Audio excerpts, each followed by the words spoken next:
पश्चिम बंगाल चुनाव में शह और मात का खेल जारी है। टीएमसी प्रमुख ममता बनर्जी ने 3 बार टालने के बाद आखिरकार पार्टी का मैनिफेस्टो जारी कर ही दिया। ममता बनर्जी ने अपने घोषणा पत्र में अनुसूचित जाति और जनजाति यानी SC/ST समुदाय को लुभाने की पूरी कोशिश की है। उन्होंने इन समुदायों को अपनी ओर करने के लिए हर परिवार को 1000 रुपया महीना देने का वादा किया है। ममता बनर्जी की पार्टी ने अपने मैनिफेस्टो में गरीब परिवारों के लिए राज्य का खजाना खोलने का वादा किया है। इसमें सामान्य वर्ग के गरीब परिवारों के लिए जहां साल में 6000 रुपया यानी 500 रुपए हर महीने देने की बात कही गई है, वहीं SC/ST समुदाय के हर परिवार को 12000 रुपए सालाना देने का वादा भी किया गया है। ममता बनर्जी के इस वादे के पीछे इन समुदायों के बीच भाजपा का बढ़ता आधार है। दरअसल साल 2011 की जनगणना के अनुसार पश्चिम बंगाल में 6% ST और 24% SC वर्ग के लोग हैं, यानी राज्य में दोनों वर्गों की हिस्सेदारी 30% की है। इसके कारण प्रदेश की राजनीति में इनकी बड़ी भूमिका मानी जाती है।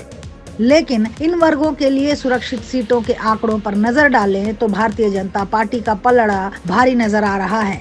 पिछले लोकसभा चुनाव में SC/ST के लिए सुरक्षित सीटों पर भाजपा का दबदबा रहा था। पश्चिम बंगाल की 294 सदस्यीय विधानसभा में 68 सीटें अनुसूचित जाति यानी SC और 16 सीटें अनुसूचित जनजाति यानी ST के लिए सुरक्षित हैं।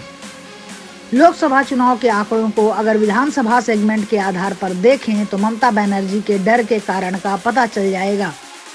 लोकसभा चुनाव के दौरान 68 SC सीटों में से 33 सीटों पर भारतीय जनता पार्टी को बढ़त मिली थी, जबकि 16 ST सीटों में से 13 सीटों पर भाजपा आगे रही थी।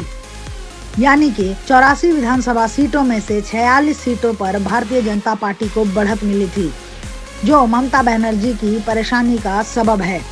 लोकसभा चुनाव के बाद भारतीय जनता पार्टी ने सुरक्षित सीटों पर अपनी पकड़ मजबूत करने के लिए नई रणनीति बनाई।